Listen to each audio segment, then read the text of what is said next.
सो आज का टॉपिक हमारा क्या है? That is models. यस, कुछ कुछ लोग इसको मॉडल्स भी कहते हैं, कोई कोई टीचर इसको मॉडल्स भी बोलते हैं और मॉडल्स भी कहते हैं। इंडिया में रह रहे हैं तो सबका अलग अलग प्रोनाउंसिएशन है, कोई दिक्कत वाली बात नहीं है। आज थोड़ा इंट्रोडक्शन लेते हैं, इसका होता क्या है, कितने मार्क्स के एग्जाम में आएगा, कहाँ कहाँ ये काम आ सकता है, क्या इसकी स्पेशलिटीज है, कैसे आप इसको आइडेंटिफाई करेंगे, क्या ये काम कर सकता है, क्या इसके यूज है, वो सब चीजें आज इस क्लास में जानने की कोशिश करें। ठीक है, तो सबसे पहला पॉइंट तो ये कि करता क्या है, मूड बताता है। क्या बताता है? मूड बताता है, या मोड भी कह लो, कुछ भी कह लो, दोनों एक ही बात मतलब है।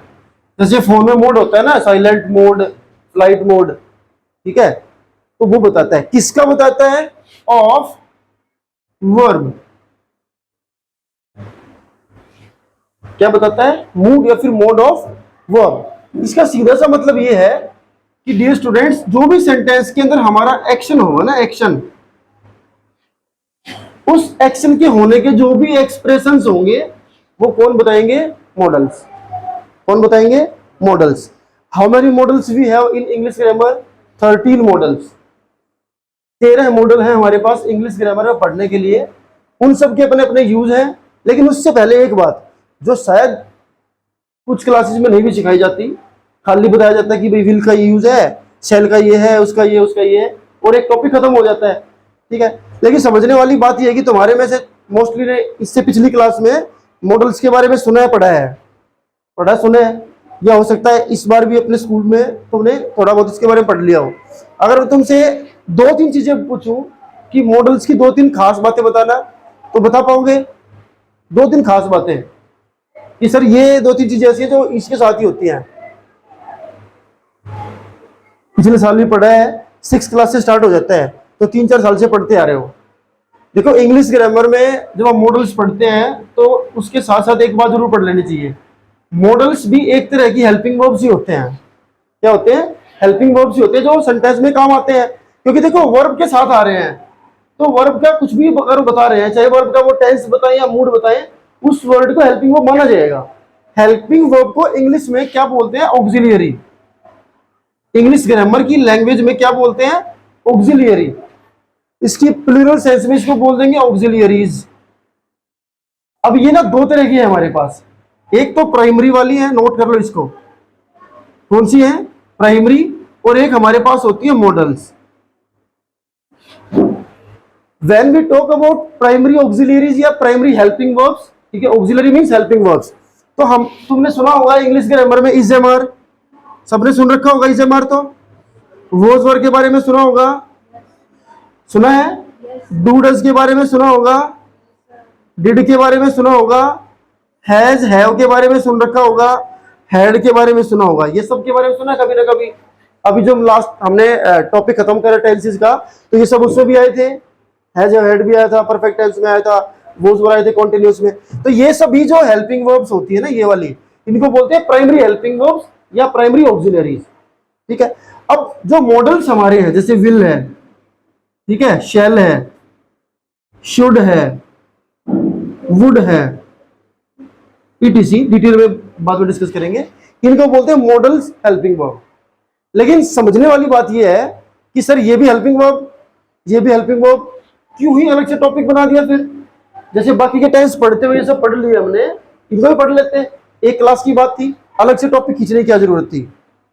ये शायद तुम्हारे में से किसी ने इसके बारे में कम सुना होगा या कम जाना होगा। ये बहुत कम टीचर्स इसको क्लासरूम में डिस्कस करते हैं, क्योंकि एक हमारे देश में क्या सिस्टम है एजुकेशन का, इसलिए तो बंटाधार है। होता क्या है कि मेरे हाथ में एक पेन आया, मार्कर आया, चौक आया, ये बोर्ड है, मुझे पता मॉडल्स कराने हैं, मैं घर से सोच के आऊंगा 13 मॉडल होते हैं, 13 मॉडल्स फटाफट लिखे, इसका ये, इसका ये, इसका ये, इसका ये, टॉपिक खत्म हो गया।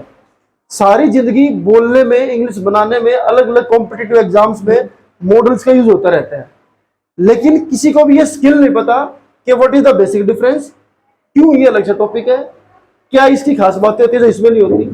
तो एक बार उसके बारे में जान लेते हैं, फिर इसके मेन कॉन्सेप्ट पे चलेंगे। इसको इरेज कर सकता हूं। तो कुल मिला के 4 या 5 बातें आपको बता रहा हूं जो शायद तुम जाके पूछ लेना क्लास में कि मैम या सर मुझे कोई 4-5 बातें बताना खास सी मॉडल्स के बारे में जो हम पढ़ चुके हैं। पहले नंबर की चीज मॉडल्स के ऊपर कोई इफेक्ट नहीं पड़ता। किस चीज का इफेक्ट नहीं पड़ता? सब्जेक्ट का, या उसके नंबर का, या उसके जेंडर का। माने किसी सेंटेंस में अगर मॉडल यूज करना है, सपोज करो मुझे ही के साथ यूज करना है और मुझे सपोज करो शुड यूज करना है। क्या यूज करना है? शुड। तो डियर स्टूडेंट, चाहे मैं ही लिख दूं या मैं दे लिख दूं या मैं आई लिख दूं, इस शुड के ऊपर कोई फर्क नहीं पड़ेगा। लेकिन यही कॉन्सेप्ट अगर हम टेंस पढ़ रहे होते और इस आरएम पढ़ रहे होते तो क्या ये कॉन्सेप्ट काम करता? वहां पे ही के साथ इज आता, दे के साथ आर आता, आई के साथ एम आता। तो पहला जो बेसिक डिफरेंस है बाकी की हेल्पिंग वर्ब्स और मॉडल में, वो क्या है कि इसके ऊपर सब्जेक्ट के नंबर जेंडर से कोई असर नहीं पड़ता। ये एक ही फॉर्म में होते हैं, उसी में आते हैं। सिंगुलर में भी वही आएंगे और प्लूरल में भी वही आएंगे। इसका दूसरा पॉइंट, मॉडल्स जो होते हैं उनकी फॉर्म्स नहीं होती, फॉर्म्स मेरा मतलब क्या है? जैसे डू और डज, तो डू और डज का जो पास्ट बनाते हैं तो क्या बन जाता है? डिड बन जाता है। लेकिन इस तरीके से मॉडल्स को आप अलग अलग फॉर्म में यूज नहीं करते। एक मॉडल का जो काम है ना, वो उस काम को बताने के लिए आएगा, उसके अलावा उसका और कोई फॉर्म नहीं होगा। इसको यूज कर सकता हूं। अगला पॉइंट लिखेंगे इसके बारे में।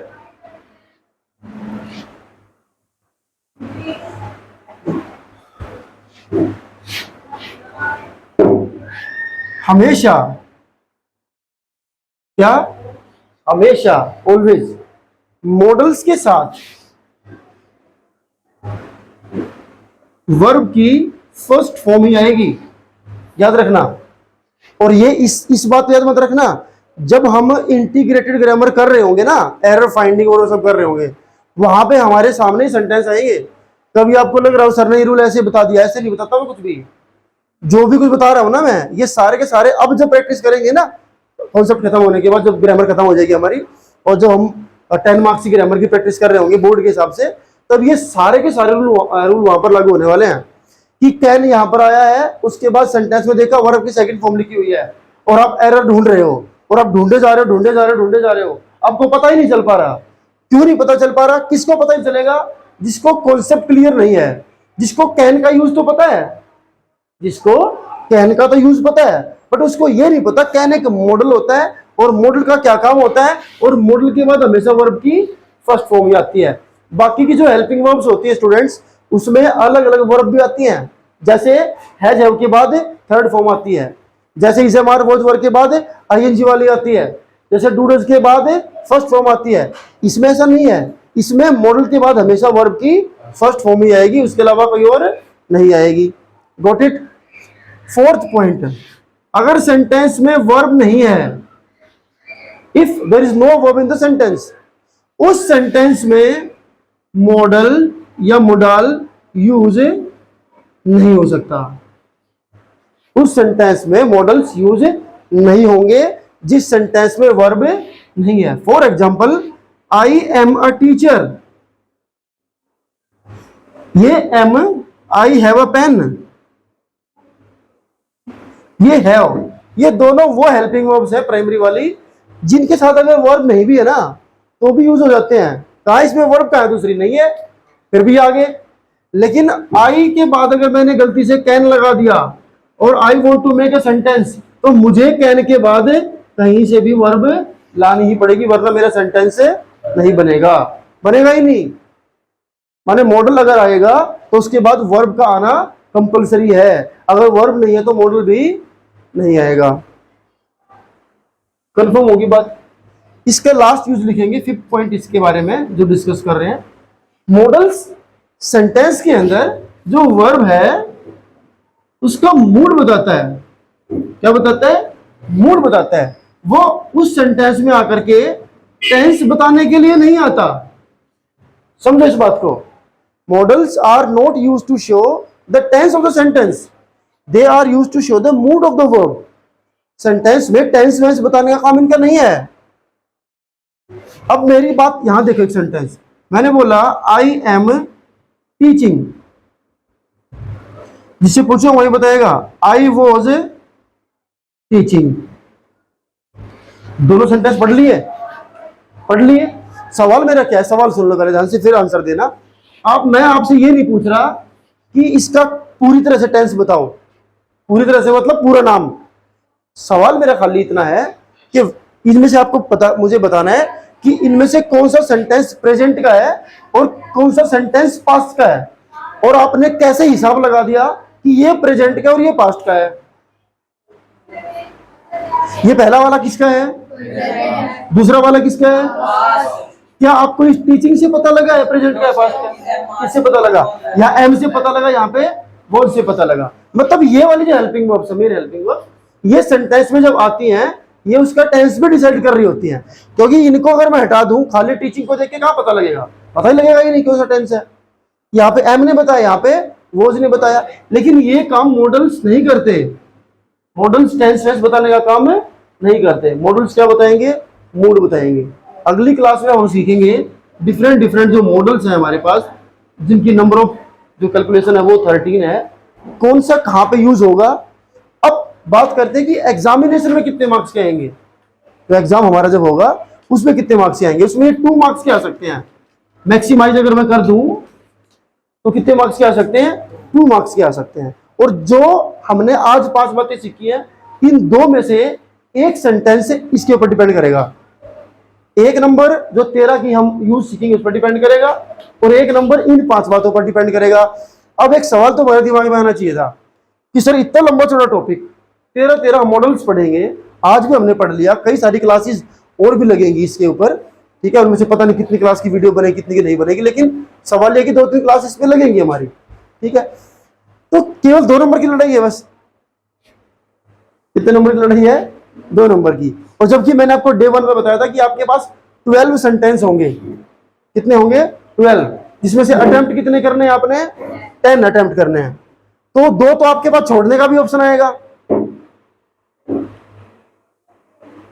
2 तो आपके पास है छोड़ने का भी ऑप्शन आएगा। इसको कहते हैं लैक ऑफ कंसंट्रेशन। क्या बोलते हैं इसको? Lack of concentration. खेलना शुरू कर दो, कभी स्टूल से खेल लो, कभी अपनी चोटी से खेल लो। जब अपनी से ना खेला जा रहा हो तो साथ वाले की चोटी पकड़ लो, उससे खेल लो, है ना। Stop it. देखो खेलने की चीज है बेटा, ये भी खेलने की चीज नहीं है। ये शायद उस दिन जब थे नहीं, जब हम ये बात कर रहे थे कि यहाँ पे एनर्जी भी खर्च हो रही है, टाइम भी खर्च हो रहा है और पैसा भी खर्च हो रहा है, हमारी बैटरी भी खत्म हो रही है ना। लेकिन आउटपुट खिलौना।